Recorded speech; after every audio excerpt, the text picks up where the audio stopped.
Yo les amis, j'espère que vous allez tous très bien. Très content de vous retrouver pour cette nouvelle vidéo. Le PSG a battu Barcelone 2 buts à 1 dans leur stade dans le cadre de cet match très attendu de la deuxième journée de la Ligue des Champions, de la phase de Ligue. Le PSG a réussi à battre ce Barça grâce au but du jeune Mayoulou, encore buteur, le petit, et un but dans les dernières minutes de Gonzalo Ramos, malgré que le Barça a ouvert le score grâce à Ferran Torres. Le match n'était pas spectaculaire comme on l'avait promis, mais il y a beaucoup de leçons à en tirer sur cette rencontre, surtout pour les Catalans. Et comme d'habitude les amis, avant de vous donner mon petite analyse, mon petit débrief, je vous invite déjà à liker la vidéo et surtout, je vous invite à vous abonner si vous ne l'êtes pas encore. Du coup, Barça, Paris, les 11 de départ. Côté Barça, bien sûr, le 4-2-3-1, Chesney dans les buts. Oui, il y a beaucoup d'absents aussi pour le Barça. Et Chesney dans les buts, la défense, Gérard Martin, Koubarsi, Eric Koundé. J'avais prédit quand même un duo en défense, Aroro Koubarsi, pour la solidité de d'Aroro, surtout dans les duels physiques, et la qualité technique de Koubarsi jeu au pied. Mais on a eu Koubarsi Eric sur cette rencontre-là. Au milieu, bien sûr, le duo Pedri de Jong, accompagné de Rashford, Olomo et Lamine Yamal, et la petite surprise aussi, la titularisation de Ferran Torres à la place de Lewandowski. Et déjà, sur ce 11-là, sur l'effectif global, on voit bien que il manque quelque chose à cette équipe catalane, malgré les absences. Oui, les absences notables de Rafinha, de Fermin, qui peut jouer à la place d'Olmo, de Baldé, qui est le titulaire sur ce côté gauche-là, même si Baldé il était sur le feuille de match. Mais quand même, Gérard Martin, il a quand même fait un bon match, surtout sur l'aspect défensif. Mais déjà, première petite remarque, c'est que même si le Barça a un bon collectif, il manque quand même quelque chose encore pour aller chercher surtout cette Ligue des Champions cette saison. Et pour Paris, le 4-3-3, Paris aussi a vu beaucoup d'absents et surtout des cadres, Dembélé, Doué, qui était déjà confirmé, mais surtout l'absence de Kvaratskhelia. Ça a été annoncé hier avant le match et on a eu un trio en attaque par Kola, Mayoulou, Mbaye, que j'ai trouvé très intéressant sur leur capacité à percuter, et bien sûr ils ont beaucoup permuté, et Mayoulou dans ce rôle de faux numéro 9, il a quand même bien fait son rôle ce soir, parce que là tu remplaces quand même le Ballon d'Or, le meilleur joueur de la saison dernière, mais c'était pas mal sur ce secteur offensif. Et au milieu, au départ il y avait Joao Neves à la place de Zahir Emery, mais d'après les news, Joao Neves a senti encore un gêne, et le staff de Luis Enrique n'a pas voulu prendre de risques. Du coup, on a eu un trio au milieu, Zahir Emery, Vitinha, Fabian Ruiz, qui tout au long du match a remonté la pente et a pris le contrôle de la rencontre. Et en défense, bien sûr, Nuno Mendes, Pacho, Zabarni, l'axe central, très très fort ce soir. Et bien sûr, sur l'autre côté, l'autre penchant de Nuno Mendes, Achraf Hakimi. Et comment le match s'était déroulé, il y avait pas mal d'actions, si on peut dire ça, pas mal de choses à analyser. Dès l'entame, c'était le PSG qui a donné le coup d'envoi, et on connaît très bien leur façon de donner le coup d'envoi. Ils balancent le ballon en touche pour aller essayer de presser déjà très haut. Et en seconde de jeu, déjà, on a eu déjà cette séquence-là. Un petit pressing en quadrillage, Barcola sur Koundé, Mayoulou sur Koubarsi, les deux milieux sur De Jong et Pedri, Fabien Ruiz sur De Jong, Pedri quadrillé par, je pense que c'est Zahir Emery. Ouais, je pense que c'est Zahir Emery. Ouais, c'est Zahir Emery. Et sur le relanceur Gérard Martin, il y avait Mbaye. Et déjà, c'est Hakimi qui est très haut sur Ferran Torres. Sabarni qui est dit par Hakimi de couvrir Rashford parce qu'il y a fait Rashford aussi qui peut aller exploiter l'espace. Vitinha sur Dani Olmo. Et les deux défenseurs qui restaient en couverture aussi Pacho et Mendes. Ça, c'est une identité du jeu de Paris qui presse haut et essayer de chercher le ballon, récupérer le ballon très rapidement, malgré qu'ils ont fait le coup d'envoi. Et les séquences après, c'est déjà une récupération. Pas une récupération, mais on voyait que Paris, dès l'entame de cette rencontre, ils ont essayé de récupérer le ballon très très très haut. Et côté Barça aussi, on a bien vu aussi leur façon de jouer. Attendez un peu. Voilà. Leur façon de jouer. 48e seconde de jeu. Voilà. Et regardez déjà la hauteur de la ligne défensive. Et heureusement que lors de la première mi-temps, les deux milieux du Barça, De Jong et Pedri, ont su contrôler le tempo. Mais là vraiment 48 secondes et tu es déjà à ta ligne médiane. Bon, c'est la façon de jouer pour le Barça aussi. Et voilà, pas même une minute, on a déjà vu les identités de jeu respectives des deux équipes. Et le Barça, en première mi-temps, ils ont quand même réussi à contrôler le match, à prendre le match en main. Et ça s'est vu surtout grâce à un festival de la Yamal. Déjà après une minute du jeu, il se lance en un contre un avec Nuno Mendes. C'était aussi le duel très entendu de ce soir, mais je pense que Nuno Mendes, il a encore remporté le duel comme à la dernière fois. Mais sur cette séquence-là, Lamine, il récupère par cette petite passe de Koundé, il va aller provoquer tout le monde. Déjà, il y a Barcola et Nuno Mendes sur ses traces pour aller essayer de le stopper, mais c'était pas facile. Il est en forme pour un joueur qui est de retour de blessure. Et là, il enchaîne. Et c'est sur cette action-là qui était le plus magique, si on peut dire ça. Une petite roulette entre Vitinha et Barcola.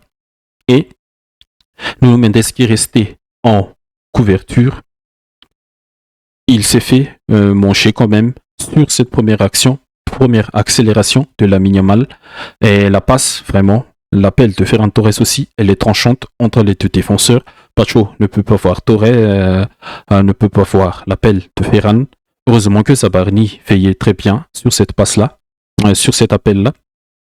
La passe de la Yamal après, dans cette zone-là, l'appel, elle est magnifique. Les deux se complètent vraiment. L'appel qui crée la passe et la passe qui bonifie l'appel. Et voilà. Sur cette séquence-là, je pense que c'est Zabarni qui sauve le PSG un peu sur cette séquence. Et notez Zabarni Pacho quand même. Ils ont fait un match très solide, je l'ai déjà dit. Et en première mi-temps notamment, le Barça, ils ont réussi quand même, pas réussi quand même, mais ils ont réussi à maîtriser le milieu de Paris, Vitinha, Fabien Ruiz et Zahir Emery. Ils n'ont pas pu trouver la solution face à l'Armada au milieu du Barça. Et le Barça avec De Jong, Olmo, Pedri, ils ont combiné dans l'axe pour aller chercher les extérieurs. et étirer le bloc défensif adverse. Là, il combine un peu. Une prochaine séquence aussi, le pressing des Parisiens, il n'était pas encore vraiment synchronisé et bien fonctionnel. Ça a permis aussi à De Jong de se projeter un tout petit peu vers l'avant et de combiner un peu plus avec Pedri, notamment en première mi-temps. Et là, mais après cette passe, tu laisses De Jong dans ce fauteuil-là. Si Paris était vraiment fonctionnel sur cette première demi-heure, on va dire, De Jong n'aurait pas eu le temps de se retourner et d'aller se projeter. Et il a trouvé une ligne de passe pour Olmo ici, entre Barcola et Vitinha. Et Olmo après, qui décale Koundé. Et cette action, c'était aussi l'une des actions les plus spectaculaires du Barça. Parce que après, Lamine Yamal a reçu le ballon de la part de Koundé et la spéciale extérieur du pied. Voilà, extérieur du pied. Et qui a trouvé cet angle-là pour Ferran Torres, qui a fait quand même pas mal d'appels entre Zabarni et Pacho. Et là, Torres, Ferran, il devait être un peu plus méchant parce que il a réussi à battre Chevalier et Chevalier, il a plongé, mais si Ferran était un peu plus malin, il aurait provoqué un penalty incontestable. Mais sur l'action, la suite de l'action, très très très bon retour de Zabarni qui empêche l'attaquant espagnol d'ouvrir le score après 14 minutes de jeu. Et très belle action au départ et très belle action défensive aussi de Zabarni à la fin de cette action. Mais quelques minutes plus tard, grâce à la maîtrise, mais avant le but, le côté que le Barça a aussi essayé d'exploiter, c'était vraiment la vitesse de Rashford. Et même s'il a fait Rafinha sur ce match, je pense que cet aspect-là aussi allait être exploité. Eric Garcia, en mode quarterback, il lance Rashford dans le dos de Zabarni. Voilà, et ces appels, elles sont très tranchantes et dangereuses pour le Zabarni là, parce qu'il ne voit pas Rashford derrière son dos. Et c'était aussi l'un des aspects de jeu que le Barça a essayé d'exploiter pour exploiter aussi la ligne très haute de la défense parisienne. Et voilà. Et c'était quelle action ça? Mon petit souci pour le Barça, c'était un petit manque de concentration et de relâchement à des actions très dangereuses. Sur cette action-là, Koubarsi qui se plante vraiment sur sa relance pour, je ne sais pas, est-ce que c'était pour Martin, mais la pression de Baye n'était pas vraiment intense et les autres aussi, ils n'ont pas suivi. Mais heureusement qu'on a bien géré cette action et l'action du but, vraiment, c'était la meilleure action du Barça. C'était la meilleure action. Perte de balle de Vitinha, mauvaise passe, tout de suite intercepté par Lamine Yamal ici. Voilà, un peu Lamine Yamal ici. Voilà, il est là. Et avant cette action de Rashford, tout le monde s'est projeté 1, 2, 3, 4, 5 face à 1, 2, 3, 4, 5. Un 5 fait 5 face au ballon. On peut éliminer Zaïre Emery ici. On peut éliminer Zaïre Emery sur cette action-là. Mais sur ce but, cette passe de Rashford, personne ne l'a vu. On a été tous feintés. On a tous imaginé qu'il allait enrouler. Mais la position du corps là, ça ne pouvait plus le donner plus d'appui, plus d'angle de tir pour aller chercher le deuxième poteau de Chevalier. Mais cette passe, elle est magnifique pour Ferran Torres. Personne ne l'a vu. Et c'était vraiment pas à la limite, mais dans le bon tempo. Et Ferran aussi, qui finit bien. Il remet le ballon là où il vient. Il vient d'ici. Et il prend Chevalier à contre-pied. 1-0 pour le Barça. Ouverture du score méritée pour moi. Ils ont contrôlé le match. Pas si dominant que ça. Mais c'était vraiment un match contrôlé de la part du Barça. Mais dommage que sur ce match-là, on n'a joué que 30 minutes. Voilà, c'est vraiment le gros bémol pour moi. On a joué que 30 minutes. Et Paris a remonté petit à petit la pente et a renversé complètement la physionomie du match. Parce que après ce but, même si on a encore contrôlé la rencontre, voilà, on revoit un peu l'action. La passe ratée, complètement ratée de Vitinha. Interceptée par Yamal. Voilà. Et la passe de Rashford, magnifique passe. Personne ne l'a vu. Hakimi qui couvre bien Ferran sur le hors-jeu. Voilà. Magnifique action. Et comment Paris a pu sortir de ce contrôle-là? Eh bien, c'est à partir d'un exploit individuel, on va dire. C'est Nuno Mendes. Nuno Mendes, un match solide. Il récupère le ballon face à Yamal. Je pense que c'est une interception. Et là, il va vraiment faire le chevauché qu'il aime tant faire. Là, personne ne l'arrête. Personne ne peut l'arrêter côté Barça. Sauf une grosse faute de De Jong. Grosse semelle sur le tendon d'Achille. La discussion se pose toujours. Est-ce que ça méritait un carton plus qu'un carton jaune? On va dire un carton jaune orangé. Mais c'est grâce à Nuno Mendes que Paris a su remonter petit à petit la pente. Il était l'initiateur du renversement, du contrôle du match pour les Parisiens. Et quelques minutes plus tard, petit coucou aux trois présidents là. Je pense qu'ils ne se sont pas si amusés que ça, mais Laporta, Séphérine, le président de l'UEFA, et le président du PSG, Nasser, président Nasser. Quelques minutes plus tard, même action, pas la même, mais même action de Nuno Mendes qui combine avec Mbaye. Superbe action.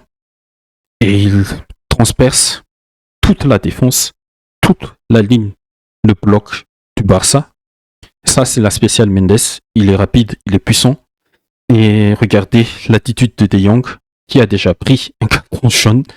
Il ne fallait pas risquer de prendre un deuxième ou d'être sanctionné directement par un carton rouge direct.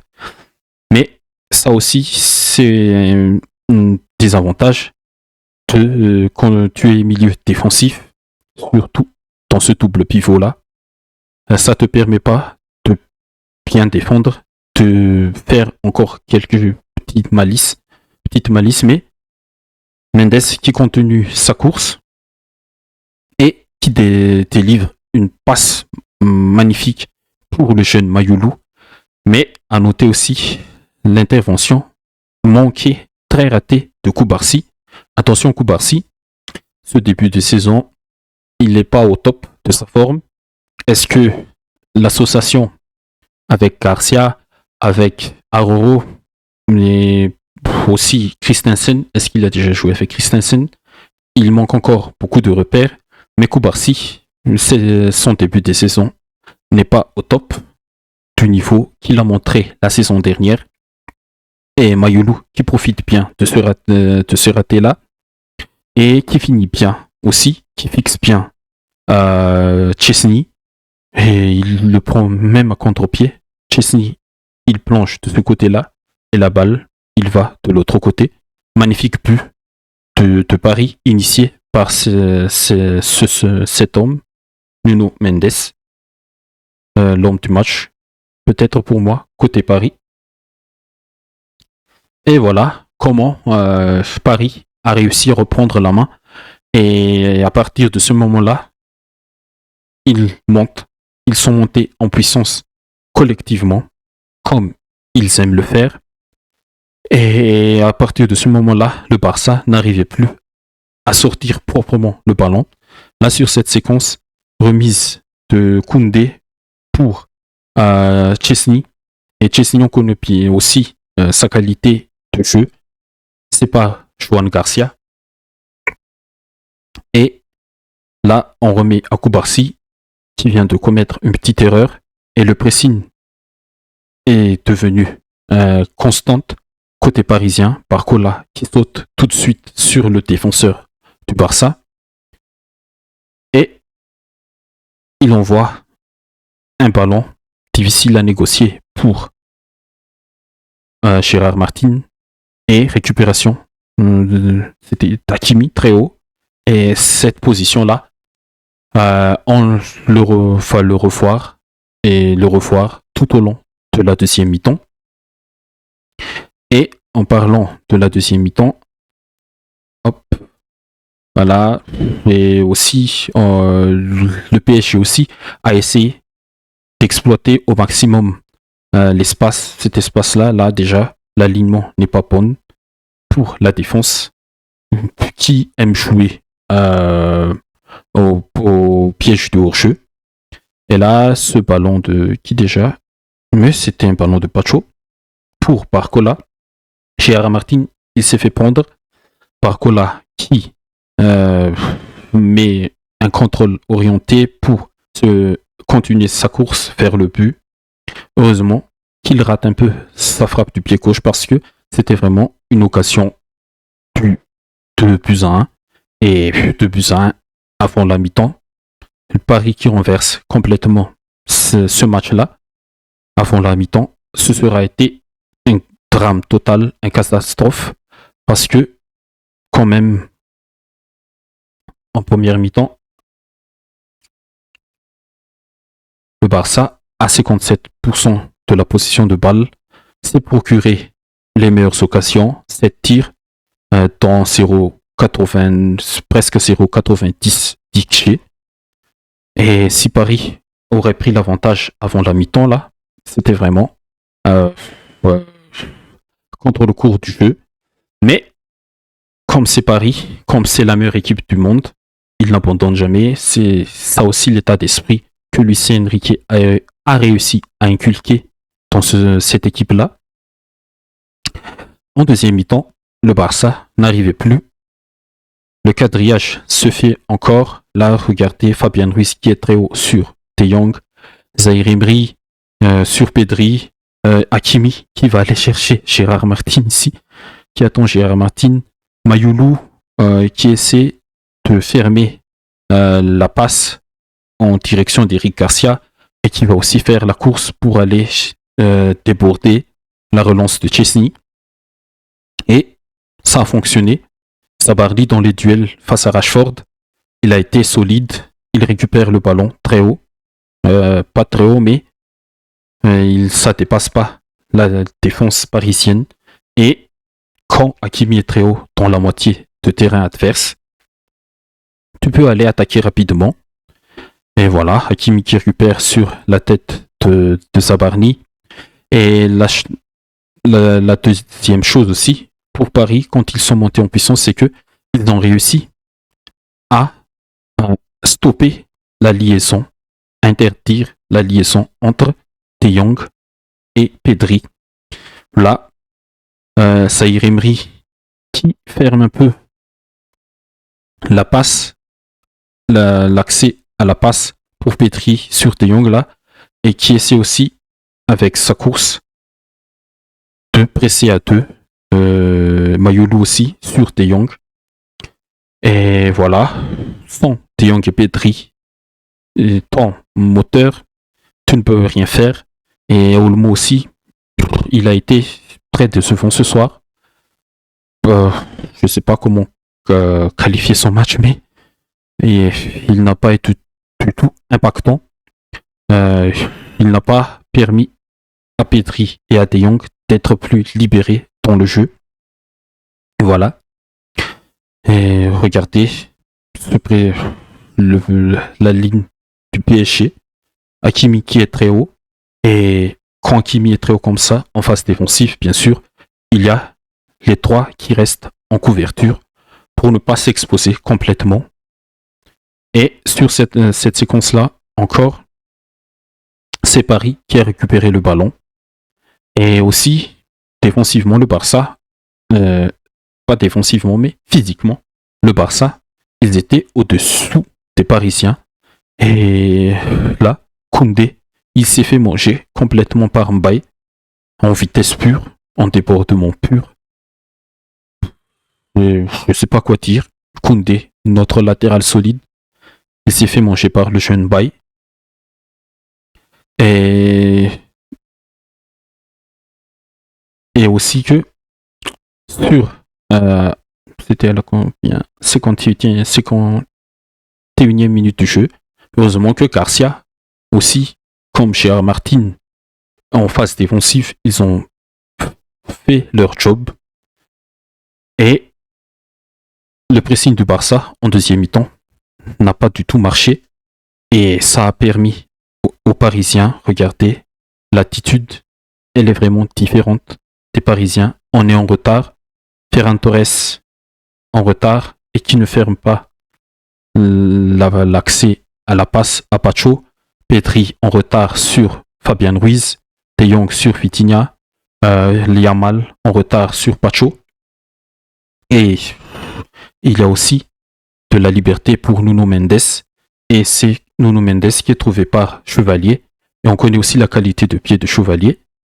Et Chevalier, pas Chevalier, mais Mendes, il lance rapidement dans l'axe. Et c'était pour qui déjà? Je pense que c'était pour Mayoulou. Ouais, pour Mayoulou. Et en 1, 2, et Mayoulou qui reçoit cette balle de Mendes. En 2 passes seulement, Paris a réussi à casser le pressing, le non-pressing du Barça. Regardez Olmo qui est vraiment en retard, qui ne voit pas Mayoulou derrière lui. Et Mayoulou qui lance Barcola, et Barcola pas du tout hors jeu. La ligne, elle est cassée. Et je l'ai déjà toujours dit, quand le pressing du Barça n'est pas synchronisé, la ligne du hors-jeu ne va pas du tout marcher. C'est juste simple comme ça pour le Barça. Et ça a encore généré une occasion dangereuse pour Barcola. Dommage pour lui, il manque encore cette justesse-là à la finition. Mais ça a encore généré un tir de Barcola. Heureusement que Chesney était solide sur ses appuis et sur son but. Mais regardez, 1, 2, 3, 4, face à 1, 2, 3, 4, 5, 6 Barcelonais. C'est pas possible d'encaisser ce genre d'occasion-là. Et malgré, on va dire, la petite domination, le gros temps fort des Parisiens en deuxième mi-temps, on a réussi quand même à se générer pas mal d'occasions. Mais pas mal, mais des occasions dangereuses qui pouvaient renverser une nouvelle fois la physionomie, notamment celle-ci à la 63e minute et 16 secondes. L'action part d'un bon jeu entre Ferran et Yamal. Et Ferran qui centre, Sabarni qui Sabarni qui dévie le centre pour Olmo. Et là, Olmo, t'as pas le droit. Il faut marquer ce but, malgré que il y avait encore un bon retour d'Hakimi sur sa ligne. Olmo, vraiment, il était au-dessous ce soir. C'était peut-être le petit tocard de cette soirée-là.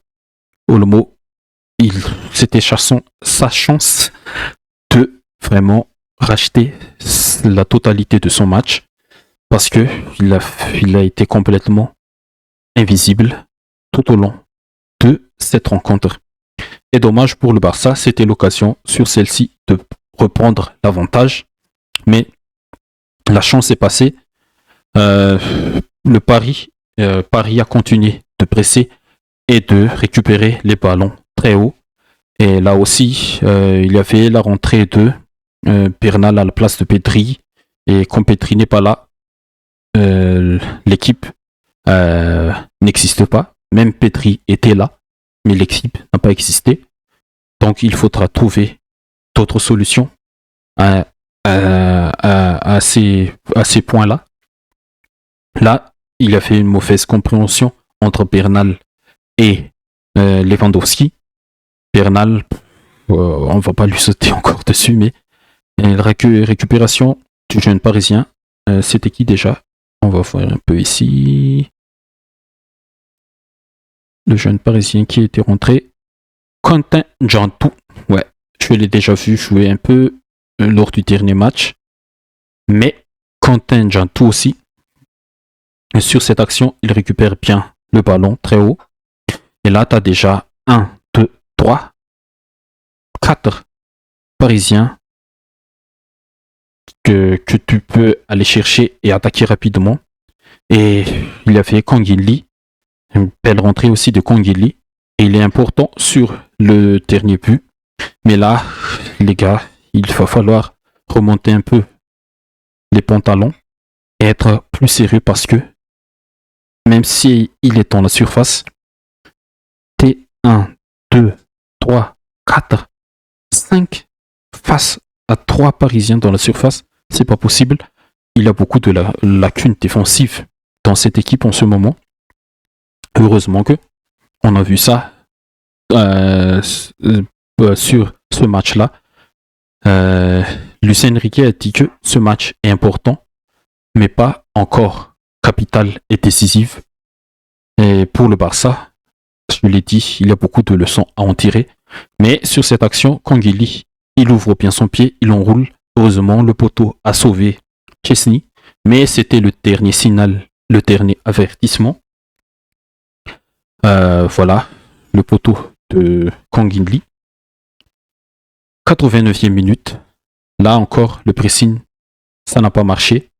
Et Kangin n'est pas du tout suivi par un Barcelonais.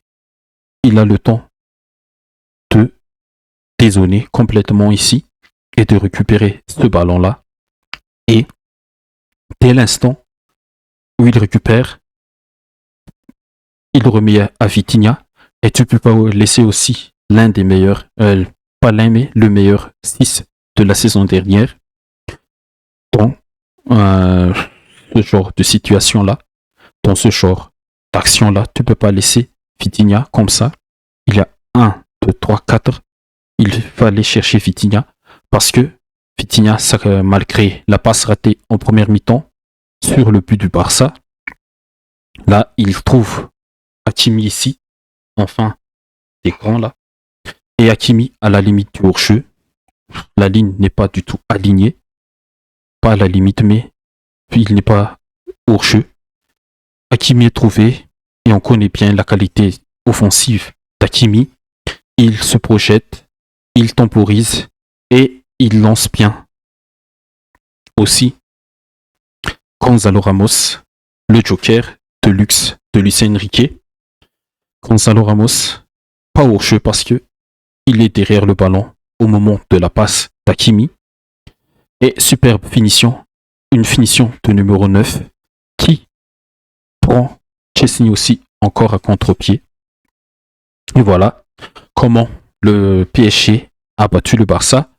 Et à noter aussi les bons changements quand même de Luis Enrique.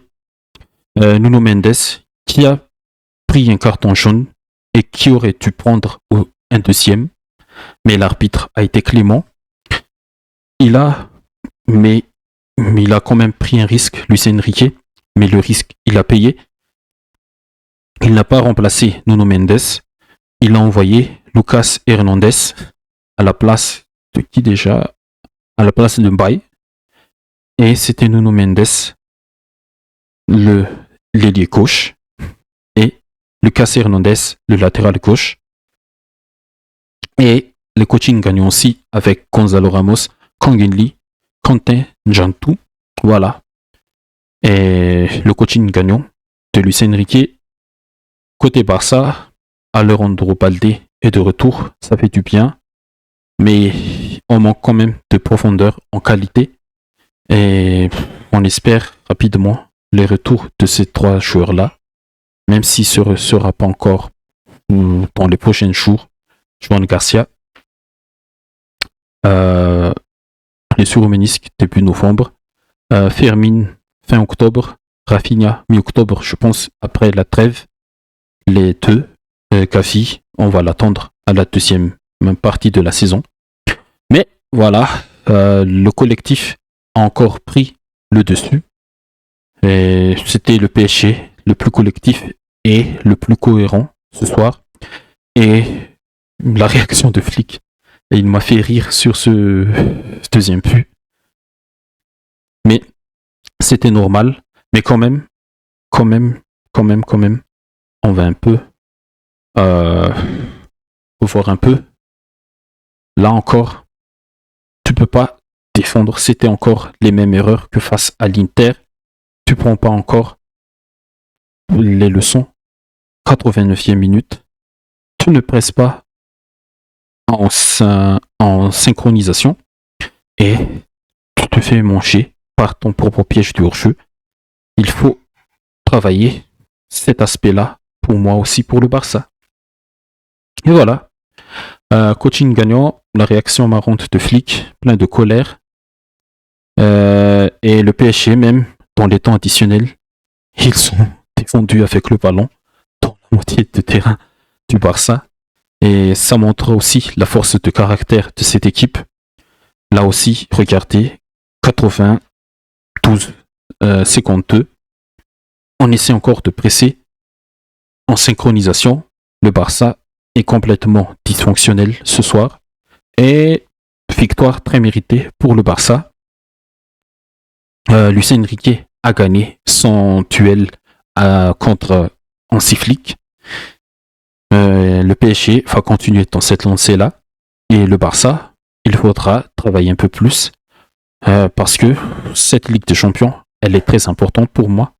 Il faut la gagner. Je pense que c'est le titre le plus important qu'il faut gagner cette saison.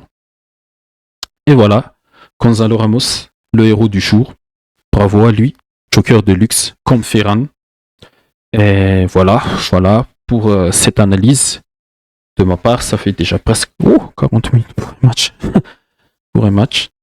Mais j'espère que ça vous a plu. Lamine Yamal, vraiment, de retour de blessure. On va lui laisser encore sa chance, mais il faudra pleinement assumer ses stories pour moi. Et voilà. Merci les amis. Si vous êtes arrivés jusqu'à la fin, presque 40 minutes d'analyse pour un match par sa PSG, c'est beaucoup, mais si c'est le cas, n'hésitez pas à liker et surtout, n'hésitez pas à vous abonner et je vous dis à la prochaine. Merci.